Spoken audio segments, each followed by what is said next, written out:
네, 북한이 어젯밤 평양 김일성 광장에서 노동당 창건 80주년을 맞아서 대규모 열병식을 열었습니다. 네, 신형 대륙간 탄도미사일과 극초음속 미사일 등 새로운 무기들이 대거 공개되는데요. 조한범 통일연구원 석좌 연구위원과 함께 자세히 짚어보겠습니다. 네, 어서 오십시오. 안녕하세요. 예, 저희가 박사님을 왜 바로 뉴스 시작하자마자 모셨냐면 오늘 오후 4시부터 그러니까 어젯밤에 북한이 노동당 80주년 열병식을 시작했고 그거를 녹화를 한 다음에 편집을 다 해서 조금 전에 조선중앙TV가 오후 4시부터 그 생중계를 보내주고 있거든요. 그 화면을 저희도 종종 보내드릴 텐데 그래서 지금 북한에서 방송을 하는 중이고 열병식에 대해서 우리가 관심이 많으니까 도움 말씀을 듣고자 시작부터 인사를 드렸습니다. 이번 열병식은 가장 중요한 핵심 포인트가 뭐라고 볼까요? 일단은 이제 시간대부터 보면 보통 북한이 기록 영화를 보면 과거에는 한참 시간이 걸려요. 그러나 김정은 정권기에는 바로바로 나옵니다. 근데 지난 밤에 했잖아요. 그러면은 이제 9시에 원래는 제일 먼저 나옵니다. 근데 밤에 했는데 9시 너무 빠르잖아요. 편집. 그다음에 두 번째는 그러니까 오전 9시에 나오는 그렇죠. 거죠. 편집해서 9시. 다음 날 오전 9시 시작할 때 방송이. 그다음에 12시. 그다음에 3시. 5시. 8시, 10시 요 순서거든요. 재방송이 많군요. 그렇죠. 근데 이게 4시거든요.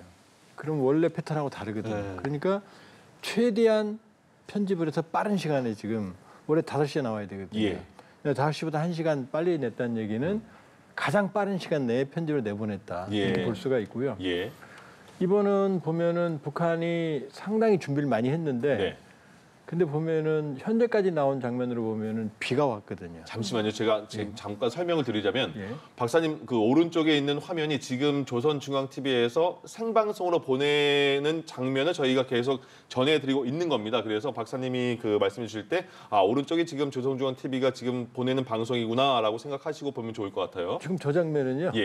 지금 과거에 항일빨치산이나 북한 주요 인물들 사진을 들고 행진하는 거예요. 그러니까 열병식을 하면 김정은이 연설을 하고 그다음에 북한 이제 최고 지휘관이 이제 사열을 합니다. 그리고 이제 저희 김일성 광장이거든요.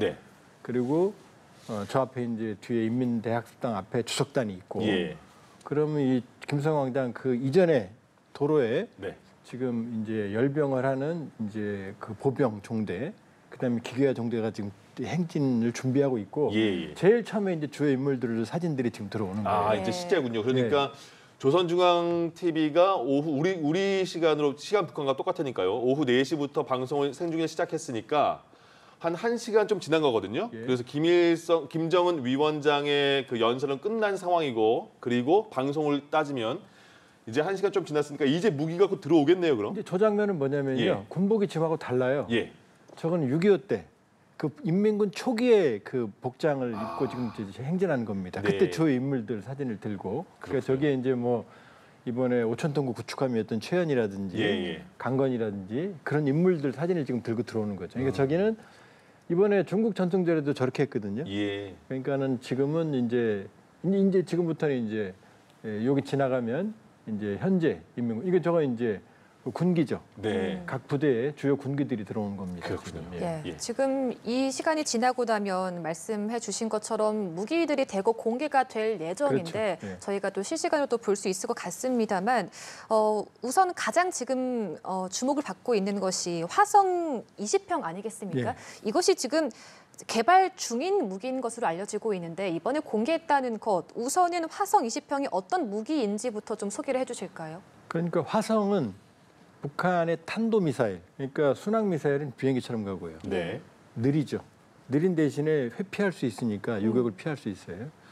근데 ICBM, 핵탄두는 주로 이제 탄도미사일. 왜냐하면 이 탄도를 그려야 멀리 갈 수 있어요. 그 야구에서 보면 외야수가 홈으로 던질 때 하늘 높이 던지잖아요. 멀리 보내려고. 직선으로 던지면 바로 떨어지니까. 유격순 직선으로 보내고.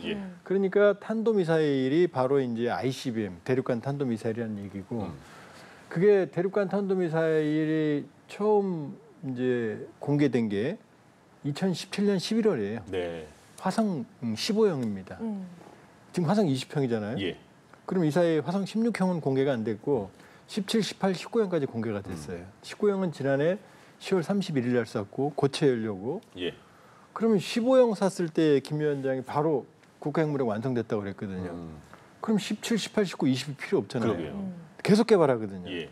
그 이유는 뭐냐면 아직 ICBM은 이 10,000km 내외를 넘어가야 되니까 대기권 밖으로 나갑니다. 네네. 나가서 대기권이 한 1,100km 되거든요. 미국의 미니트맨 같은 경우는 1,100km까지 올라가요. 예. 올라가서 대기권을 넘어서서 다시 들어옵니다. 그때가 힘들다면서요? 예, 들어와서 다시 탄두가 수백에서 1,000km 이상을 가서 목표를 맞춰야 되거든요. 예. 근데 북한은 그 실험을 한 번도 안 해봤어요. 아. 그냥 고각 발사로 올라갔다가 떨어지는 시험만 해봤어요. 네. 그러니까 대기권에 나가서 정상적인 각도 시험도 안 해봤고 다시 탄두가 들어올 때 천문학적인 온도가 발생을 하거든요. 예. 그 온도를 견뎌서 탄두가 내구력이 있어야 되는데 그 재진입, 리엔트리 그 실험도 안 해봤어요. 네. 그러니까 화성 15, 17, 18, 19를 해봤지만 정상적인 각도 시험도 안 해봤고 예. 재진입도 안 해봤어요. 그 상황에서 20형을 또 보여준 거죠. 이 얘기는 결국 신뢰성은 의문이다. 예. 신뢰성은. 그 얘기는 뭐냐면은 저 화성 20형은 계속 개발하는 단계다. 이렇게 네. 볼 수가 있고요. 일단 외형으로 봤을 때는 예. 지금까지 공개된 것들 중에 최대입니다. 그 텔 이동식 발사대가 물론 전에도 이제 11개, 11척짜리를 보여준 적이 있는데 네. 크기를 봐서는 최대에 가깝고요.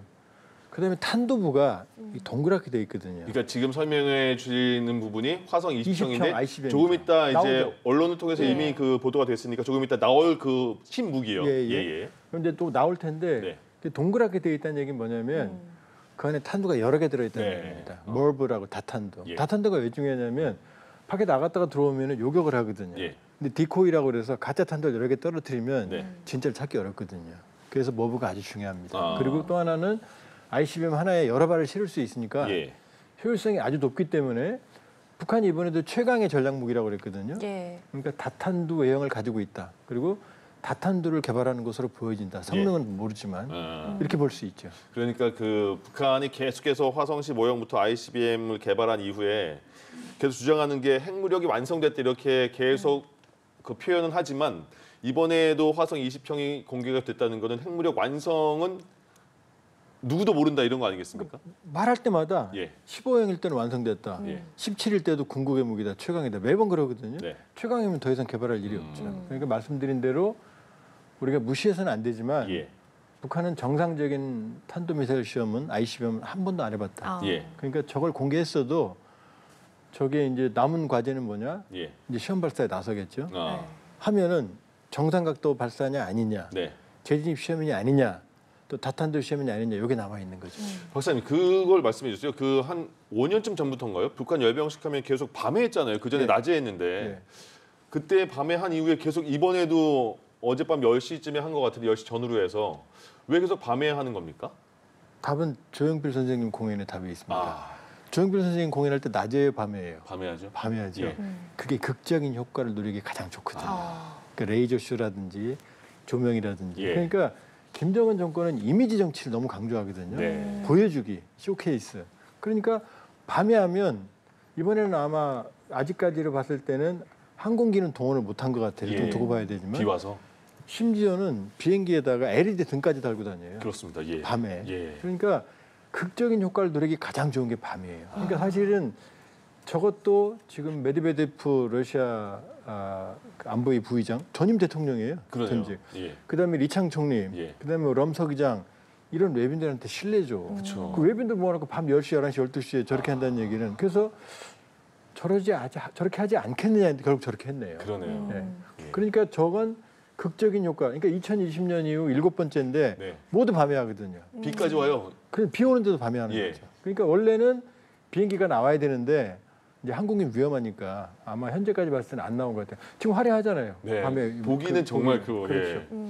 그러니까 이제 이게 보병 종대거든요. 네. 이 보병 종대가 지나면 각군이 이제 육해공군 보병 종대 군이 가는 거고 예. 끝나면 이제 기계부대가 와요. 그렇군요. 이제 거기에 이제 장비들이 나오죠. 예. 그럼 북한에서도 그 열병식에서 그러니까 모든 열병식의 그 하이라이트는 무기 공개입니까? 무기죠. 아. 무기죠. 예. 근데 이제 저 개인들도 이제 개인 장구들이 있어요. 왜냐하면은 이 불법 소총이라든지 네. 절교 소총이라든지 그다음에 이제 길라 슈트 같은 것들 스나이퍼들이 쓰는 그런 것들도 유심히 봐야 돼요. 사실. 아. 개인 장구들도 상당히 중요합니다. 그러네요. 예, 그래서 지금 말씀해주신 부분들을 저희가 곧 확인할 텐데 앞서서 김정은 위원장이 연설을 하는 모습을 저희가 확인을 할 수 있었는데 이때 나온 것이 국방력 강화를 강조하긴 했지만 대남 대미 메시지는 나오지 않았거든요. 뭐 이런 뭐 부정의와 패권을 반대하겠다라는 그런 원론적인 메시지만 나왔는데 이런 발언 수위를 조절한 것도 의미가 있다라고 좀 볼 수 있을까요? 그건 이제 어쩔 수가 없죠. 왜냐하면 첫 번째 지금 김정은 위원장 옆에 누가 있냐면 리창 총리가 있었고 오른쪽에 리창, 김정은 위원장 입장에서 봤을 때 그다음에 럼 베트남 서기장이 있고 왼쪽 그다음에 메드베데프 러시아의 2인자가 있단 말이에요. 서기장 왼쪽에 더. 그럼 그 사람들 놓고 나서 한국한테 욕하고 미국한테 욕하면 이 사람들한테 부담이 전가되죠. 그러네요. 동조하는 게 되니까. 같은 생각이야 이럴 수 있으니까. 그렇죠. 그걸 동조하게 되니까요. 그러니까 그 외빈들, VIP들 때문에 못했다 첫 번째. 네. 두 번째는 김 위원장이 지금 트럼프 대통령을 만날 생각이 있거든요. 여러 가지 언급을 통해서 9월 21일 날 최고위원회 연설에서 뜬금없이 갑자기 트럼프 대통령하고 좋은 추억이 있다. 좋은 추억이 없거든요. 하노이에서 나쁜 추억밖에 없거든요. 근데 이 만날 생각을 하고 있는데 지금 미국을 자극할 이유가 없잖아요. 그러니까 이 VIP들, 외빈들 때문에 평소보다 연설의 분량도 작고 공격적이지가 않은 거예요. 추상적인 얘기를 하는 거죠. 열병식이라는 게 어쨌든 그 김정은 위원장 입장에서는 굉장히 큰 대외적으로 우리 국방력이 이렇다라는 걸 홍보하는 그 상황일 텐데 준비 기간도 상당히 오래 걸리잖아요. 그럼 거기에 대한 그 비용 소모도 굉장히 클 텐데 그런 걸 감수하고 이번에 하는 그 저렇게 굉장히 외빈 초청도 많고 웅장하게 하는 이유가 80주년이라는 그런 의미인가요? 아니면 또 다른 의미가 있을까요? 김정은 집권 이후에 열병식을 16번이나 했습니다. 최고로 많이 합니다. 그리고 2000년 이후엔 벌써 7제거든요. 그러니까 노동당이 지배하는 체제의 80주년, 정주년, 5년, 10년 아주 중요하죠. 김정은으로서. 왜냐하면 일단 시기적으로는 70주년의 경우에는 김정은 집권 초기거든요. 그럼 내 책임 아니거든요. 근데 지금 14년째니까 이번은 자기 책임이거든요. 그러니까 뭔가 자기 시대를 보여줘야 되거든요. 그러니까 가장 화려하고 가장 강력하고 가장 많은 외빈을 불러서 하고 싶은 거죠. 그러니까 이번은 최대한 신경을 썼다 이렇게 볼 수가 있고요. 또 가장 많은 외빈이 왔어요. 실제로. 그리고 또 하나는 왜 이렇게 김정은 정권이 열병식에 집착을 하느냐. 바로 이미지 정치예요. 그러니까 김일성, 김정일에 비해서 김정은 정권은 권위가 취약하고 권력 기반도 취약한 편입니다. 그러면 끊임없이 본인의 위대함, 본인의 강성함, 그다음에 본인의 체제가 이 공고함을 보여줘야 되거든요. 그러려면 열병식이 제일 좋거든요. 그러니까 열병식에 집착하는 그러니까 김정은 정권 특유의 이미지 정치 일환이다 이렇게 볼 수 있죠. 그 이번 보도에 따르면 이번 열병식은 규모는 또 다소 줄었다고 하거든요. 그렇다면 어쨌든 이번 열병식의 어떤 의도라고 할까요? 첨단 무기 공개에 중점을 뒀다 이런 식으로 좀 해석을 할 수 있는 건가요? 일단은 보여줄 건 다 보여줬어요. 현재까지 나온 걸 보면. 그런데 이제 우리가 비교가 되는 게 중국의 9.3 전승절이거든요. 그것과 비교해 보이니까 이게 이제 어느 정도 좀 취약해 보이는데 사실 중국 전승절과 비교하기에는 양적으로 질적으로 게임이 안 되거든요. 쉽게 말하면. 그러니까 본인들이 보여주고 싶은 부분들만 부각시켜서 보여줬을 거다 가능성이 있고 또 하나는 외빈들 모아놓고 장기간 하는 건 부담이죠. 저 밤에 하는 것도 사실 실례거든요. 그렇게 보면 여기에 맞는 지금 가장 많은 연초부터 외빈들을 지금 초청했거든요. 그럼 중국과 러시아도 2인자를 보냈으니까 성의를 보인 거거든요. 그렇게 보면 여러 가지 요인들이 좀 강조가 돼서 아마 저런 형태가 나오지 않았겠냐. 근데 딜레마가 또 있는 게 현재까지 보면 김주애가 안 나왔거든요. 그러네요. 중국 전승절에서도 김주애가 장면만 나왔지 공개 행사는 하나도 안 나왔거든요. 열차에 내릴 때만 잠깐 보였죠. 그렇죠. 그러니까 역시 이 외빈들까지 온 상황에서 이제 그런 추론이 있었거든요. 자 이제 중국 전승절은 외국이고 평양은 홈그라운드거든요. 그런 김주애를 주석단에 앉혀서 명실공히 이 대내외적인 공인을 받을지 않겠느냐는 추론도 있었는데 역시 그것 역시 쉽지 않았던 것 같네요. 외빈들 입장에서는 부담스러울 가능성이 있고 예. 결국은 이제 현재까지 봤을 때는 김주현은 안 나온 거죠. 예.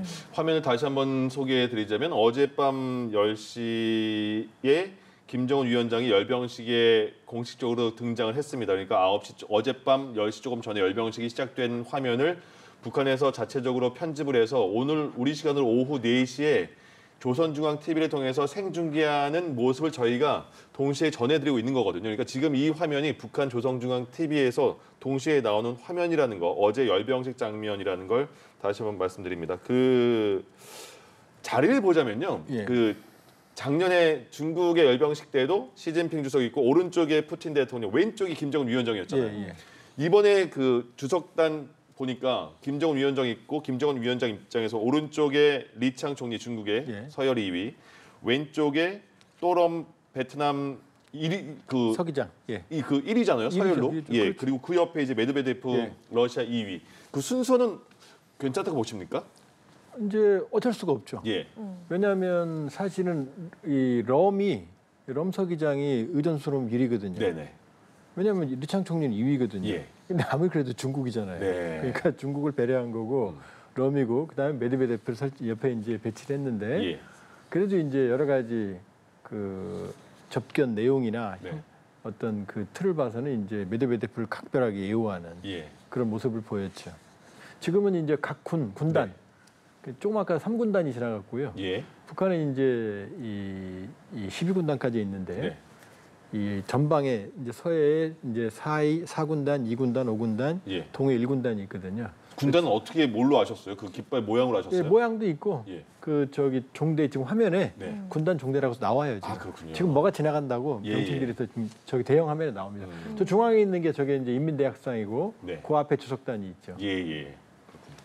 예, 저희가 지금 계속해서 이제 화면으로 영상을 확인하고 있는데 일단 박사님 일단 전체적인 열병식의 진행 과정을 좀 대략적으로 좀 먼저 좀 설명을 해주시겠어요? 어떻게 진행이 되나요? 그러니까 이제 도열에 있고 예. 이제 악단이 들어옵니다. 예. 악단이 처음에 연주를 시작하고 북한 애국가죠.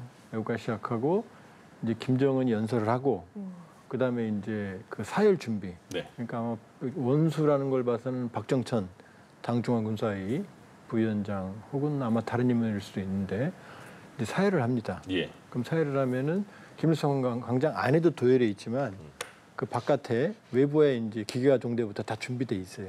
그럼 다 이제 사열을 하면 그 종대가 이제 들어오는 겁니다. 예. 지금. 그리고 이제 이런 행사들이 이제 진행이 되는 거죠. 그리고 예. 이제 마지막에 이제 다 끝나면 이제 파이널 이제 행사가 있는 거죠. 그러니까 요 예. 이제 보병 종대가 네네.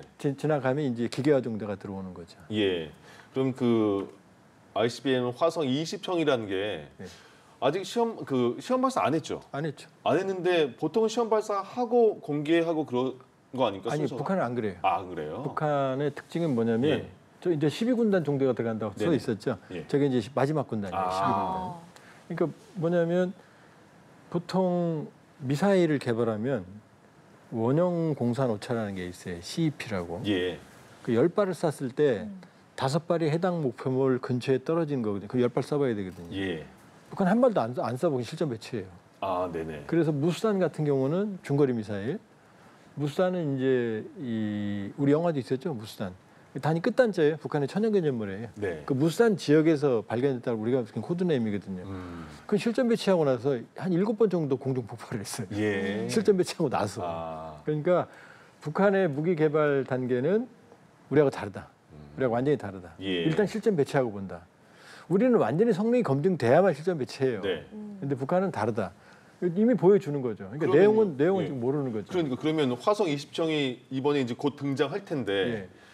그걸 언젠가는 시험 발사하지 않겠습니까? 그럼 성공할지 안 할지는 모르겠네요, 아직. 지금까지 다 쐈죠. 근데 최근에 와서는 ICBM들은 거의 실패한 적이 없어요. 아, 그래요. 근데 이제 문제는 뭐냐? 예. 정상 발사가 아니라는 거죠. 아, 그렇죠. 고각 발사 올라갔다 뚝 떨어지는 거니까 네. 이게 지금 저기서 최강의 핵 전략 무기 그랬거든요. 예. 그럼 화성 20형이 최고란 얘기인데 예. 아직 한 번도 안 써봤거든요. 예. 화성 19형도 그랬어요. 최강이라고 말했어요. 네. 그럼 최강이면 20형을 개발할 이유가 없죠. 그러니까 북한의 무기 상식은 우리하고는 완전히 다르다. 그렇군요. 예. 이렇게 볼 수 있죠. 예. 지금 앞으로 또 무기를 확인해 볼 테지만 일단 저희가 계속해서 화성 20형 무기에 대해서 이야기를 나누고 있는데 오늘 공개될 첨단 무기들은 또 어떤 것이 있겠느냐라고 좀 볼 수 있을까요? 일단은 이제 핵전력, 예. 이제 핵탄두를 탑재할 수 있는 것들이거든요. 중국 같은 경우에는 이제 둥펑 60일 가장 그 사거리 길어요. 그다음에 둥펑 5C, 뭐 쥐랑 계열의 SLBM, 그다음에 극초음속 미사일, 예. 그다음에 수중 드론, 예. 러시아의 포세이돈 같은 뭐냐면은 말이 수중 드론이지 조그만 잠수함이에요. 네. 이게 사거리가 10,000km가 넘어요. 이건 예를 들어서 LA 인근까지 가서 바다에서 터뜨리는 거예요. 그럼 폭발력이 TNT로 수백에서 수천만 톤이에요. 그럼 쓰나미가 일어나요. 예. 그런 무기거든요. 북한도 회의를 보여줬어요, 과거에. 네. 그런 형태들. 그러니까 주로 핵탄두를 탑재할 수 있는 핵 공격 능력. 예. 북한은 이제 화성 20형을 포함해서 이제 극초음속 미사일, 화살 11형 마라고 하는 그런 것들. 그러니까 핵 능력을 주로 보여줄 거고요. 그다음에 이제 각종 탄도 미사일. 아마 이 순항 미사일도 지금 그 북한 조선중앙통신에 의하면 장거리 전략 순항 미사일도 공개를 했어요. 예. 장거리는 얘기 2,000km가 넘는다는 얘기예요. 네. 순항 미사일로는 그런 핵탄두 탑재용들 미사일들. 예. 그다음에 이제 지금 중국은 수중 드론을 보여줬거든요. 근데 북한 이번에 이제 해일 드론을 보여줄지 그건 모르겠고. 예. 그다음에 이제 각종 미사일, 지대공 미사일. 예. 그다음에 이제 조선중앙통신이 자랑했던 게 600mm 초대형 방사포. 다연장인데 미사일처럼 만들어서 구경 600이에요. 보통 미사일 500쯤 되거든요. 그러면 이 미사일이거든요. 다연장 로켓에 핵탄두를 탑재할 수 있다는 게 저 친구들이 말하는 이제 KN-23 이스칸데르, KN-24, KN-25거든 600mm가. 그것도 이제 보여줄 거고요. 그럼 지금 화면에 나오는 화성 11마부터 다시 한번 말씀해 주세요. 어떤 특징이 있는지. 화성 11마는요. KN-23 단거리 탄도미사일, 사거리 800km, 일반 탄도미사일 머리 부분을 극초음속 미사일로 개조한 거예요. 그러니까 그냥 KN-23은 갔다가 뚝 떨어져요. 네. 떨어질 때 그냥 풀업 기동이라고 약간의 변칙 기동을 하는 정도로 끝나거든요. 근데 화성 11형은 KN-23을 말하는 거고 마는 그 앞부분에 글라이더 같은 날개가 달린 탄두따가 달려 있어요. 얘는 마음대로 움직인다는 얘기예요. 그러니까 떨어져도 이게 요격이 안 된다는 거예요. 러시아의 킨자리 그런 형태거든요. 그러니까 극초음속 미사일은 마 5를 넘으면 종말 속도가 극초음속이라고 그러는데 일반 탄도 미사일은 보통 10이 넘어요. 근데 마 5만 넘어도 왜 극초음속이라고 그러냐? 저 머리 부분이 비행기처럼 돼갖고 그냥 떨어지는 게 아니라 마음대로 기동을 하거든요. 맞추기 요격을 못 하죠. 그래서 극초음속이 무서운 거예요. 그렇군요. 속도는 일반 탄도미사일보다 늦어요, 사실. 엄밀히 저희가 화면 보고 있는 게 계속해서 이제 북한의 군인들의 모습을 계속해서 보고 있는 건데 이런 궁금증도 드릴게요. 저건 이제 오중읍 7연대라고 그래서 그 오중미라고 하는 6.25 때 이제 그 자기들 입장에서는 잘 싸운 인물을 이제 저 길을 수여하면 그 부대는 이제 명예가 되는 인정받는 거고. 인정받는 거죠. 그렇다면 전체적인 북한 군인 군사력의 어떤 병력 수라든가 뭐 복무 기간이라든가 전반적인 이런 체계는 좀 어떻게 구성이 되는 건가요? 일단은 이게 참 딜레마인데요. 우리는 이제 저러니까 어마어마해 보이잖아요. 근데 우리는 이제 글로벌 파이어 파워 기준으로 핵이 없어도 세계 5위입니다. 대한민국이. 근데 저 친구들은 세계 35위예요. 그러니까 핵이 있다고 그래서 모든 걸 결정하진 않아요. 그럼 뭐 인도 파키스탄은 뭐 세계 5위게요. 예를 들면. 왜냐하면 저게 이제 길라슈트죠. 저거 뭐냐면 이제 스나이퍼. 저격병들이 은신하는 풀숲에 풀처럼 이렇게 그렇죠. 옷을 입어서. 요즘은 이제 러우 전장에서도 저 이제 스나이퍼들 역할이 컸거든요. 그다음에 드론이 있으니까 저런 이제 길라슈트도 이제 보여주는. 그래서 개인 장구가 중요하다고 말씀드린 거고. 그렇게 보면 지금 북한은 병력은 뭐 최대 128만원이라고 그러는데 인구 구조로 봐서는 그렇게 안 나와요. 지금 90만, 80에서 90만에서 128만 사이 왔다 갔다 하는데. 근데 문제는 병력 수도 중요하지만 이스라엘이 병력 그렇게 안 많아요. 예비군으로 다 하는 거거든요. 그러니까 중요한 건 저렇게 보여주지만 사실은 인민군의 한 30%가 영양 결핍 환자들이에요. 그러니까 뭐 폭풍군단 가고 그랬지만 그건 최정예 병력들인 거고. 그러니까 실제 병력 수와 전투력은 이게 이 순함수 관계가 있는 건 아니다. 뭐 겉으로는 저렇지만 실제로 전쟁 수행 능력이나 이런 부분들은 상당 부분 제약이 있죠. 그러니까 열병식을 볼 때 정말 박사님 말씀하신 것처럼 어떤 무기를 들고 있는지 그 요소마다 볼거리가 굉장히 많아지는군요. 예. 그럼 이번에 기사를 보니까 여기에도 우크라이나 참전했던 군인들도 지금 포함이 돼 있다고 들었는데. 해외 작전 부대라고 표현을 했거든요. 조그맣게 지나간 친구들은 헬멧을 봐가지고 아마 내부 소요 진압 부대였던 것 같아요. 그리고 이 특수작전부대 메드베데프 앞에서 특수작전부대를 보여줬거든요. 그러네요. 의미가 또 있고. 그렇죠. 의미가 있죠. 그건 이제 북러 밀착도 있지만 지금 갈려요. 북한이 돈을 많이 받았다는 설도 있고. 러시아로부터. 그렇죠. 최대한 29조 받았다는 평가도 있는데 또 프리디 나우만 재단이라고 독일 재단에서는 아니다. 준 거는 98억 달러인데 받은 건 12억 달러밖에 안 된다. 그래서 푸틴하고 김정은 만났을 때 불협 화음도 있었다. 이런 얘기까지 있거든요. 그러니까 북러 밀착도 보여주지만 사실은 저렇게 함으로써 이제 내놔야지.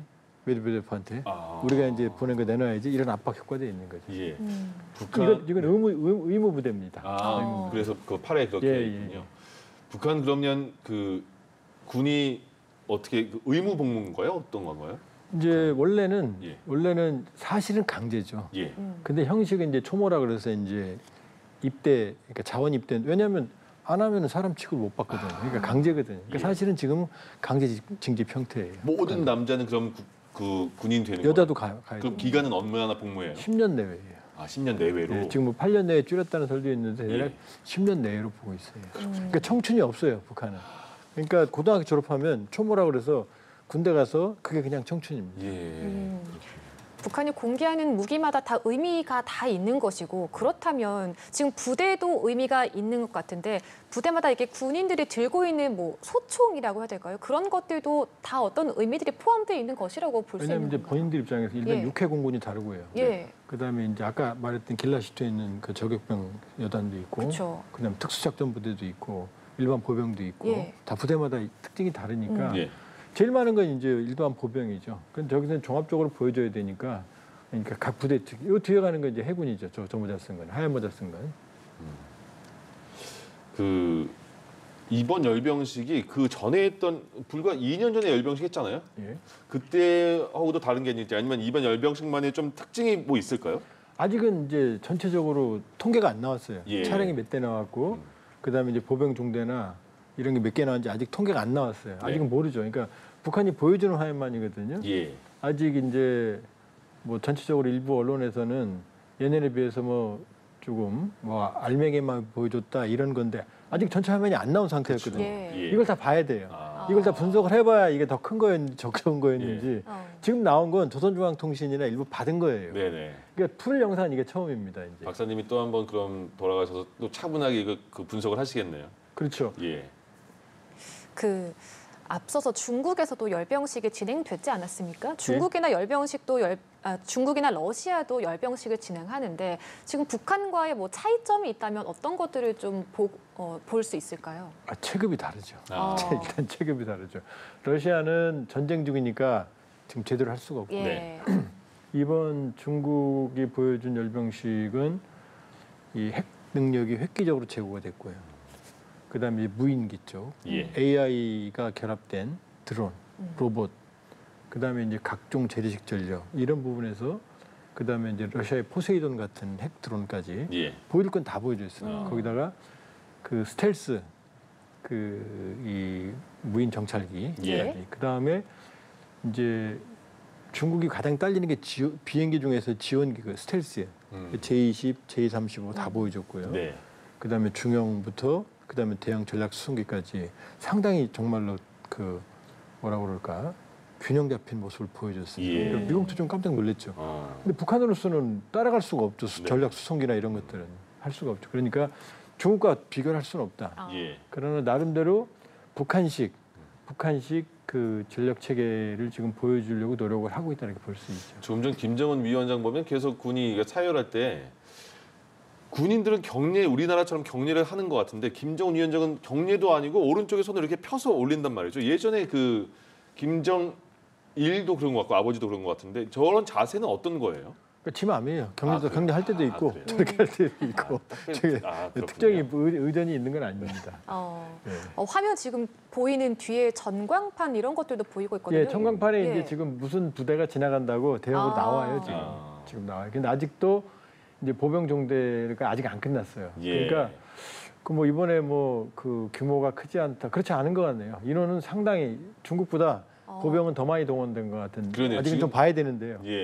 저희가 한 박사님 모신 지 30분 정도 돼가는데 계속해서 그 보병의 행렬이 끊이지 않고 있잖아요. 그래서 이게 끝나면 이제 무기들이 선보일 것 같은데 하얀색 이런 그 군복은 어느 부대인 건가요? 글쎄 좀 봐야겠네요. 근데 저 복장은 저 과거 복장이거든요. 6.25 때. 근데 모르죠. 또 이제 새로운 제식화한 부대인지는. 저 김정은 위원장의 저런 그 손짓은 특별한 의미는 없고 본인이 원하는 대로. 보통 저렇게 합니다. 근데 실제 경례를 할 때도 있었고요. 근데 그거는 뭐 정해진 건 없으니까요.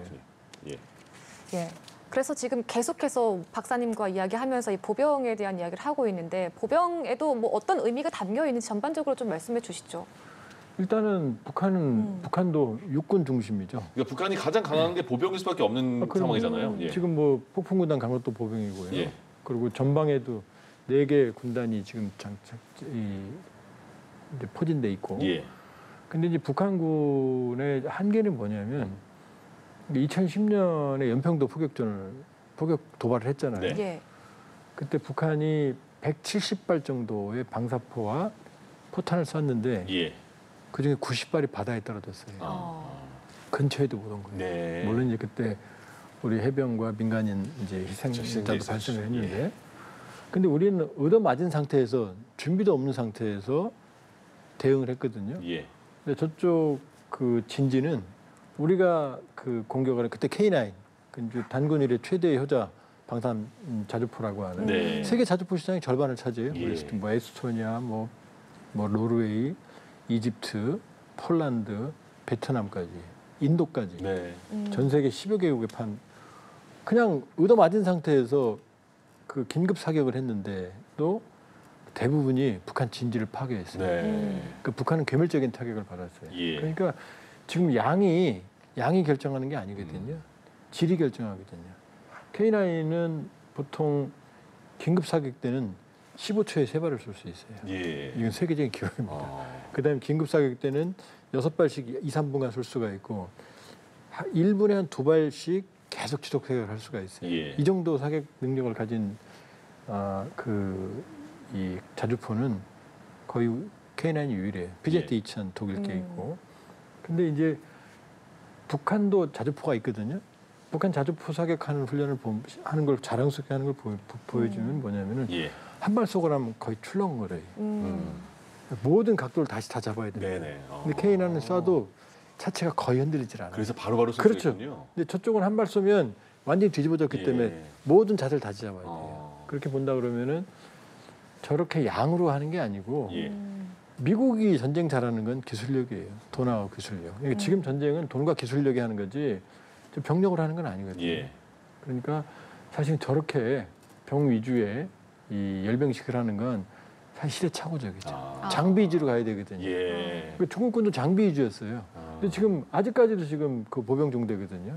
그러니까 중국에 비해서 훨씬 많은 병력을 동원한 건 확실한 것 같아요. 근데 이제 장비를 이건 이제 군견이죠. 군견까지. 그러니까 어떻게 본다면 그러면 저렇게 열병식을 많은 인력을 동원해서 보여준다는 게 최첨단 장비에 대해서는 그만큼 못 따라온 거라는 반증이네요. 그렇게 봐야죠. 장비가 자신 있으면 장비 위주로 가면 되죠. 그리고 요즘은 다 기계화 부대들이기 때문에 기계화된 정도를 보여줘야 되지 저렇게 다 보병 정도 중심으로 가지가 않아요. 현실에 맞지 않는다. 그렇죠. 그럼 이번에 조금 이따 공개될 화성 20형 같은 경우는 대륙간 탄도미사일 사거리도 굉장히 길다고 하는데 요 친구들은 이제 정치 학원생들입니다. 정치 학원은 뭐예요? 그러니까는 군관. 그러니까는 이 장교들 핵심들을 길러내는 그러니까는 당 학교 출신들이에요. 지금 아까 이제 화면들 보다 보니까 기술 군관학교 총대라는 이제 보병도 이렇게 하는 걸 봤는데 이런 건 또 학교이고 이제 군인을 양성하는 그런 학교에서도 이렇게 참석했다라고 볼 수 있는 거죠. 그렇죠. 그러니까 우리를 치면 육군사관학교, 삼군사관학교, 뭐 이런데 뭐 해군사관, 공군사관학교 이런데 뭐 뭐 이런 데가 이제 지금 참여하는 거죠. 그렇군요. 저 친구들이 빨간 맨 친구들이 예. 학생들입니다. 얼굴이 앳돼 보이네요. 예. 학생들입니다. 그러니까 김정은 위원장이 트럼프 대통령을 만나고 싶어 한다고 말씀하셨잖아요. 예. 근데 김정은 위원장 입장에서는 핵 포기 안 한다, 그 말 안 하면 만나겠다라는 느낌인 것 같고, 트럼프, 그러니까 한미일이 그때 외교장관님과 만났을 때는 핵 포기를 기본으로 한다라는 그거에 합의를 한 것 같거든요. 북한의 비핵화에 대해서. 그러면 오늘은 ICBM을 만들었으면 사거리가 이렇게 핵탄두를 실릴 거라는 가정을 한다면 김정은 위원장은 이거를 공개하면서 트럼프 대통령도 만나고 싶은 그런 거예요? 그렇죠. 예. 핵은 가지고 있으면서 이제 트럼프 대통령 만나서 제재 해제를 받고 싶은 거죠. 가장 원하는 게 제재 해제. 그렇죠. 예. 근데 이제 이런 거, 근데 미국도 이런 거예요. 자, 비핵화 애가 가출했어요. 네. 그럼 애 들여보내서 열심히 살아라. 너 집에 들어와서 잘 살아야지. 이 목표를 포기할 수는 없잖아요. 예. 근데 처음부터 애한테 너 들어와서 열심히 해. 그러면 안 들어오거든요. 일단 집에 들어와야 될 거 아니에요. 그래서 미국도 조건 없는 대화다. 예. 이렇게 말해요. 강하게 비핵화라는 표현을 안 쓰고. 바이든 때도 그랬어요. 네. 일단 집에 들어와. 일단 집에 들어와야 뭐 공부를 하든 할 거 아니겠어요. 거기 조건 달면 안 되죠. 그러니까 북한은 이제 그런 거죠. 내 말 안 들어준다, 집에 안 들어가 이런 거고. 일단은 부모는 일단 집에 들어와 이거죠. 그러면 북한이 가장 트럼프 대통령을 미국을 만나기 위한 그 목적이 제재 해제라고 말씀하시면, 그럼 핵을 가진 상태에서. 예. 그러면 미국 입장에서는 트럼프 대통령이 북한 김정은 위원장을 만나려고 하는 그런 의도는 뭔 거예요? 목적이? 일단 지금 아까 화성 20편과 관계가 있는데요. 예. 북한은 아직 미국을 공격할 능력은 없어요. 네. 그건 확실합니다. 전문가들 평가는. 예. 미지수예요, 적어도. 그러면 내버려두면 언젠가는 미국을 공격할 능력을 가질 거 아니에요. 그럼 미국은 그걸 막아야 되는 거죠. 예. 불행하지만 우리는 위험하지만 네. 미국은 위험하지 않거든요. 그러니까 미국은 이걸 막고 싶은 거죠. 예. 그럼 이게 왜 나는 비핵화 안 할 거야? 미국은 비핵화할 거야? 합의가 안 될 것 같죠? 네. 가능합니다. 왜냐하면 이 상태에서 김정은 만나서 트럼프가 야, 너 더 이상 핵은 개발하지 마. 요거를 전문 용어로 동결이라고 그래요. 네. 동결. 여기서 딱 얼리는 거죠. 예. 그러면 김정은 입장에서는 이게 비핵화는 아니잖아요. 네네. 안 하는 것뿐이지. 예. 근데 미국 입장에서는 이게 비핵화잖아요. 미국을 공격할 능력을 포기하는 멈추겠으니까. 거잖아요. 그렇죠. 네. 여기 합의점이 여기 이재명 대통령이 그래 동결도 받아들일 수 있어. 그러니까 합의가 가능한 거죠. 대화가 안 될 것처럼 보이지만 사실은 모양새가 갖춰진 거예요. 그러니까 문제는 동결에서 끝나면 우리는 뭐죠? 그렇죠. 우리 위험하죠. 그렇죠. 계속. 근데 현실적으로 동결을 시발점으로 비핵화로 들어가겠다는 게 우리 정부 입장인 거고. 네. 트럼프 대통령 입장에서는 이번에 뭐 그 노벨상 못 탔는데 언제 기가 정도 나오는 거 같네요. 이제 시작입니까? 근데 올해 거지, 작년 거지, 내년 거 아니야 이렇게 말했거든요. 내년에 받고 싶거든요. 네네. 그럼 여기서 이제 합의하고 나면 내년에 이제 이스라엘 하마스 끝날 거예요. 근데 이제 탱크가 나오네요. 무기 시작입니까 이제? 저게 이제 천마 20이라고 하는 시험 탱크입니다. 천마 21. 예. 설명해 주십시오. 천마 20. 물 한 모금 드시고. 예. 예, 지금 신형. 예, 제가 천마 20입니다. 네, 자기들 20. 말로는 옆에 이제 복합 반응 장갑, 능동 방어 체계. 왜냐하면 대전차 미사일이 날라오면 맞잖아요.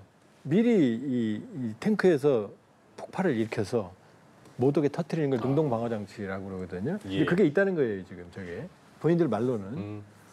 근데 자세히 보면 저 탱크들이 연기가 많이 나죠, 지금. 예. 저 연기가 납니다. 네. 지금 자세히 보시면 막 연기가 매연 같은. 예. 저게 이제 탱크의 심장이 파워팩인데 엔진과 이제 변속기 트랜스미션이거든요. 저 연기 나잖아요, 지금 네네네. 저기 전에는 저렇게 연기 나다가 탱크 한 대가 이탈한 적도 있어요. 연기 나면 안 되는 거예요, 안 원래? 좋죠. 연소가 제대로 안 된다는 얘기죠. 네. 저 열병식에서까지 연기가 난다는 얘기는 탱크의 심장에 문제가 있다는 얘기예요. 그러니까 일단 천마가 제일 먼저 들어왔네요. 그러니까 자신들이 보여주는 그다음에 저건 자주포입니다. 155mm 탱크처럼 생겼지만 자주포예요. 본인들이 이제 155mm 자주포라고 그랬거든요. 저쪽 가는 건. 차이를 설명해 주십시오. 그러니까 탱크는 이제 기갑전인데 자주포는 포인데 그냥 병력들을 보호하는 얇은 장갑을 씌우는 거예요. 그러니까 포와 이제 탱크는 차이가 저게 이제 앞에 가는 게 그 155mm 자주포인 거죠. 요것도 지금 자주 푸네요. 지금 가는 게. 길잖아요. 그 머리 부분이. 네네. 저건 탱크는 아니에요. 지금. 예. 우리 K9도 저렇게 생겼어요. 네. 152mm를 썼는데 최근 북한도 155mm로 이제 그 구경을 바꾸고 있어요. 그러니까 포의 그 지름을 말하는 거죠? 그렇죠. 예. 지름을. 예. 저건 이제 다연장 로켓입니다. 다연장. 다연장 로켓은 어떤 방사포. 거예요? 뭐냐면 이제 여러 발이 포는 한 발 쏘고 장전하잖아요. 네. 저건 로켓이 그냥 동시에 나가는 겁니다. 또 수십 발이 한 2, 30초에 다 나가거든요. 예. 그러니까 파괴력이 크죠. 예, 이것도 이제 다연장 로켓이죠. 그렇군요. 지금 이렇게 나오는 무기들의 순서도 각각 의미가 있다라고 볼 수 일단 있는 이제 거예요. 전차, 그다음에 포병 이렇게 나가고 있는 거죠. 그다음에 이제 미사일이 나올 거고 마지막에 ICBM이 나오겠죠. 이제. 그럼 지금 나오는 그 무기들은 지금 실전으로 활용하고 있는 무기라는 걸 보여주는 거예요? 그렇죠. 예. 자기들이 실전으로. 그러나 이제 우리가 실제로 포착을 요거는 좀 봐야 되는데요. 예. 예. 더듬이처럼 뭐가 왔다 갔다 하는데요. 이게 지금 아마 저렇게 생긴 것 중에 이제 자폭 무인기의 플랫폼인 것. 이것도 다연장. 이거는 이제 이것도 다연장이네요. 저 네, 차에 다연장. 그 더듬이처럼 있는 건 안테나 같은 역할을 예, 하는 건지 예. 모르겠네요. 우리로 치면 이제 이게 천무 다연장과 유사한 형태입니다. 예. 여기. 그래서 북한에서도 이렇게 어쨌든 화면은 드론을 띄워서 이렇게 찍는 모습을 보여주고 있습니다. 드론으로 지금 촬영하고 있어요. 예. 어제 밤에 10시 전후로 열린 북한 노동당 80주년 이게 이제 600mm 열병식입니다. 구경 600mm 다연장이에요. 네. 그러니까 다연장 로켓인데 로켓은 뭐냐면 이 엔진으로 추진되는 건데 예. 앞에 유도 장치가 있으면 미사일이고 없으면 여기는 600mm거든요. 구경. 네. 여기에 자기들이 K-25 핵탄두 탑재가 가능하다고 그래요. 저걸 지금 뭐 궁극에 자기들만이 가지고 있는 주체 병기다 그러거든요. 예. 구경이 600mm인데 핵탄두 탑재가 가능하죠. 네. 일반적으로 봐도 파괴력이 굉장한 거죠, 사실은. 그럼 저것도 이번 열병식에 처음 아니에요. 공개하는 거 아니고요? 과거에 이미 보여줬어요. 계속 오래됐어요. 나오는 그런 그 무기군요. 벌써 한 4, 5년 됐어요. 예. 그런데 이제 6연발, 4연발짜리가 있는데요. 예. 이번에는 이제 6연발짜리만 지금 보여주네요. 유견발이라는 게 저 빨간 예, 색이 6개. 6개 있다는 거죠. 예. 근데 저것도 문제가 있는 게 다연장은 6발을 동시에 쏴야 되거든요. 근데 지금까지 최대로 많이 쏴본 게 3발까지밖에 못 쏴봤어요. 예. 그러니까 동시라는 게 팡팡팡이 아니고 한 번에 팍 한 번 나간다는 쏘고 뜻이죠. 바로. 팡팡 이렇게 6발인데 바로 예. 3발까지밖에 못 쏴봤어요. 예. 그러니까 동시 6발 사격 능력이 없다는 얘기죠. 아까 말한 것처럼 흔들릴 수 있고 안정이 안 될 수 그렇죠. 있으니까. 그렇죠.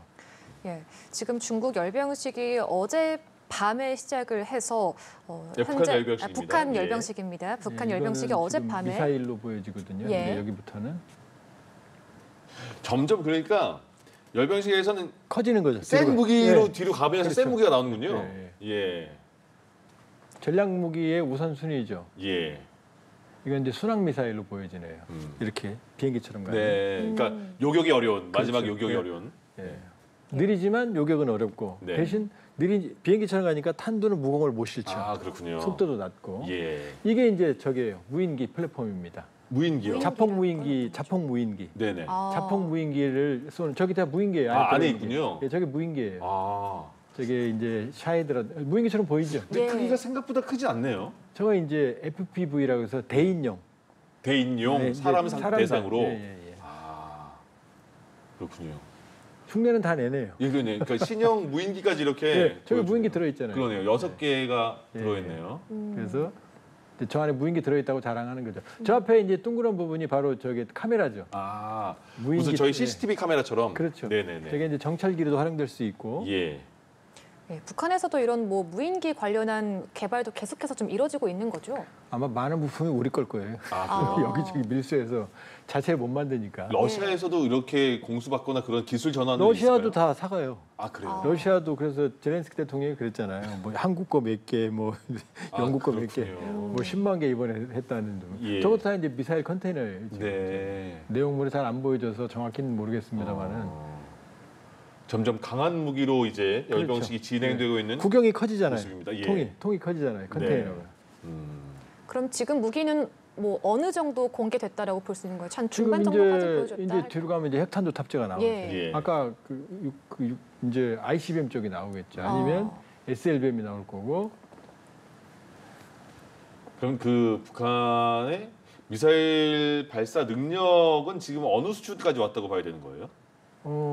엔진 추진체 이런 쪽은 꽤 강하다고 봐야 돼요. 네. 근데 이제 정밀도, 예. 유도, 말씀드렸듯이 재진입 이런 부분들은 아직 미지수죠. 어쨌든 저건 이제 KN-24, 예. 이제 북한판 에이테킴스라고 불리는 KN-24. 북한판 에이테킴스라는 건 어떤 특징이 있는 겁니까? 그러니까 아까 같은 이제 600mm짜리는 그건 이제 사거리가 한 300km 예. 되는 거고요. 저 친구도 지금 KN-23 같은 경우는 아직 안 나왔는데 예. 극초음속은 800km 되거든요. 네. 근데 저건 또 이제 사거리가 한 400, 500까지 갑니다. 핵탄도 탑재 가능하고 네네. 일반 미사일로도 쓸 수가 있고요. 예.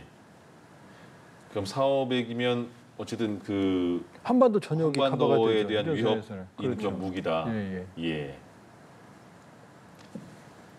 예. 지금 나오고 있는 저 무기는 박사님 뭐라고 볼 수 있는 아직 거죠? 화성 11만은 아직 안 나왔고요. 좀 자세히 예. 봐야 되는데요. 예. 네. 네, 저희가 지금 예, 저게 그 예. 화성 11만이에요. 지금 나오는 게. 아. 예, 지금 일반 탄도미사일 앞에 저기 비행기처럼 보이죠. 앞에 탄도가. 맞아요. 뾰족해서. 예. 그렇죠. 저기 일반 뾰족한 게 아니잖아요. 네. 저 몸체는 KN-23 화성 24, 저 KN-23이고 예. 저 비행기처럼 돼 있잖아요. 그러네요. 이게 글라이더처럼 내려올 때 예. 자율비행을 한단 말이에요. 아. 기동을 한단 말이에요. 저기 써 있잖아요. 화성 11만 원. 화성 11만 원. 아, 그렇죠. 확실히 써 있네. 동체는 KN-23이에요. 이스칸데르. 그래서 수당 미사일 아니죠. 일단 탄도미사일인데 예. 떨어질 때 저 그 탄두부만 HGV라고 그래서 예.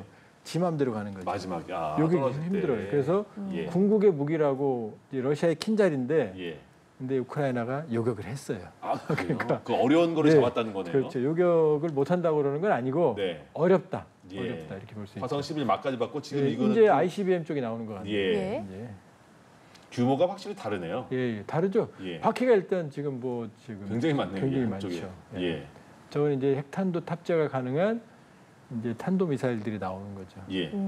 그럼 우리가 계속 이번에 가장 관심을 가지는 무기가 화성 20평인데 예. 화성 20평은 그럼 지금까지 한 번도 공개는 안 된 거예요? 공개는 안 됐죠. 실물은 안 나왔죠. 네. 화성 20평을 쏜다 그랬는데 예. 이거는 화성 20평은 아니고요. 예. 이거는 이것도 탄도 미사일 계열로 보여지는데요. 예. 화성 20평은 아까 그 박사님이 미리 설명 주셨지만 또 이건가요? 예, 이겁니다. 아, 이거군요. 아. 예. 예. 여러분 이게 북한에서 자랑하고 있는 화성 20평 ICBM입니다. 지금 앞에가 지금 이상하게 그 둥근 공처럼 생겼잖아요. 맞아요. 예. 그렇죠. 네. 저 안에 여러 개 들어있는 탄두를 보호하는 껍데기예요. 아. 저거를 열어보면 여러 개가 꽂혀 있는 그렇죠, 그런 그렇죠. 상황인 거군요. 그러니까 미국의 이제 트라이덴트는 12개가 들어있어요. 예. 최대 12개.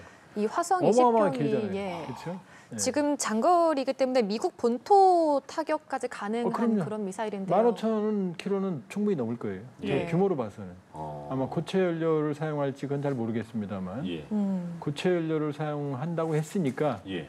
저기 바퀴가 11개거든요. 그러니까 한쪽 면이 보이는 면에서 그러니까는 저 길이를 따지면 저게 거의 한 20m 내외가 돼요. 아. 네. 근데 저게 저 무게가 저 연료까지 실으면 어마어마하지 않습니까? 예. 크기만 봐도 저게 갈 수 있는 데가 별로 없어요. 아. 북한 도로에서. 북한 내부에서. 그럼요. 그러니까 주로 순환 비행장의 콘크리트가 두껍잖아요. 네. 그러니까 사실 저렇게 뭐 기동성 있는 것처럼 보여주지만 사실은 미국은 저거 안 써요. 왜 안 쓰는 거예요? 그 효율성이 없거든요. 효율성이 느리잖아요. 네. 구멍에서 이게 쉘터 은신처에 나와서 이동하는데 굉장히 느리거든요. 직립하는데 시간 걸리고 예. 쏘는데 시간 걸리고 보고 바로 때릴 수 있거든요. 어. 그러니까 ICBM을 쓰든지 예. 아니면 전략폭격기 SLBM 여기에 의존하거든요. 근데 북한은 모두 다 이동식 발사대예요. 예. 그러니까 저게 뭐 기동성이 있으니까 뭐 그 생존성이 커 보일 것 같지만 또 그렇지도 않아요. 네. 저게 갈 수 있는 데도 한계가 있고 직립하고 쏘는데 시간도 많이 걸리고 다 예. 보고 있거든요. 그러니까 그러니까 그렇게까지 끔찍한 무기는 아니다. 그러나 다만 저 머리로 봐서는 저거는 다탄두는 100%입니다. 형상으로 봐서는. 그러면 그 연료도 고체 연료라고 했잖아요. 고체 연료라고 본인들이 말했어요. 그러면 고체 연료라는 거를 북한이 말한 거면 고체 연료를 자랑스럽게 말한 겁니까? 고체는 뭐냐면은 이제 사실은 로켓은 네. 액체가 좋은 거예요. 예. 그러니까 우주 로켓은 다 액체를 써요. 왜냐 페이로도 이 운반할 수 있는 무게가 아주 크거든요. 네. 근데 고체는 그 우리가 나로나 누리호 그 중계할 때 보면 몇 시간 하잖아요. 예. 연료 주입할 때 예. 시간이 많이 걸리거든요. 생존성이 떨어지거든요. 고체는 건전지처럼 껴놨으니까 바로 쏘거든요. 그러니까 지금 북한이 이제 화성 20평을 제일 길게 보여주잖아요. 저 궁극의 무기니까. 그러니까 고체 로켓은 바로 쏠 수 있으니까 무기는 대부분 고체를 쓰죠. 바로 쏠 수는 있으나 저거는 근데 덩치가 너무 커가지고 너무 느리다 그 과정까지가. 그럼요. 저게 무슨 뭐 고속도로 100km 가겠습니까? 그다음에 저렇게 무거운 게 갈 수 있는 도로가 저 일반 도로 가면 다 깨져요. 다 망가지는군요. 다리는 건너가지도 못해요. 그러니까 갈 수 있는 데가 제한돼 있죠. 네, 저희가 지금 끝으로 화성 20평 무기까지 좀 확인을 해볼 수 있었는데요. 박사님 지금 이렇게 좀 끝까지 함께 보셨는데 이번 열병식이 좀 생각보다 좀 크게 개최된 것 같다라고도 말씀해 주셨거든요. 전반적으로 좀 어떻게 보셨습니까? 그러니까 김정은 위원장의 노림수가 있는 건지 아니면 김정은 위원장의 생각에 맞게 이루어졌는 건지 어떻게 보십니까? 근데 사실 예년에 비해서 그렇게까지 화려하진 않다. 일단 항공기, 비행, 낙하 이런 뭐 공수부대 이런 게 없었고요. 그다음에 또 하나는 이미 보여줄 건 다 보여준 상태였어요. 화성 20편까지도. 그 자기 입으로 비밀병기 얘기했는데 제 눈에 비밀병기 안 나왔거든요. 아마 화성 20평을 비밀병기라고 했던 것 같고 화성 11형 극초음속 미사일 비밀병기라고 했던 것 같아요. 그러니까 예년에 비해서 뭐 이미 예측을 해서 그런지 뭐 이제 퇴장하는 거거든요. 끝나군요. 이제 퇴장하는 거거든요. 거의 2시간으로 편성을 했군요. 북한에서. 그러니까 그렇게 보면 예년에 비해서 양적으로 질적으로 뭐 크게 두드러지진 않는다. 두드러지지 않는다. 이제 보일 걸 다 보여준 북한의 한계인 것 같다. 지금 뭐 드론 또 지금 뭐 자폭 드론을 보여줬지만 지금 중국이 보여줬던 그런 가오리용 스텔스 무인 이런 게 안 나왔거든요. 그러니까 중국을 먼저 봐서 그런지 모르겠지만은 평년 수준을 크게 넘어서지는 않는다. 화성 20평도 아직은 미지수다. 이렇게 볼 수 있죠. 알겠습니다. 북한이 어젯밤 평양 김일성 광장에서 노동당 창건 80주년을 맞아서 대규모 열병식을 열었습니다. 그리고 그 현장을 저희가 조한범 통일연구원 석좌연구위원과 함께 실시간으로 좀 확인을 해볼 수 있었습니다. 박사님 덕분에 새로운 거 많이 알았습니다. 오늘 말씀 고맙습니다. 고맙습니다.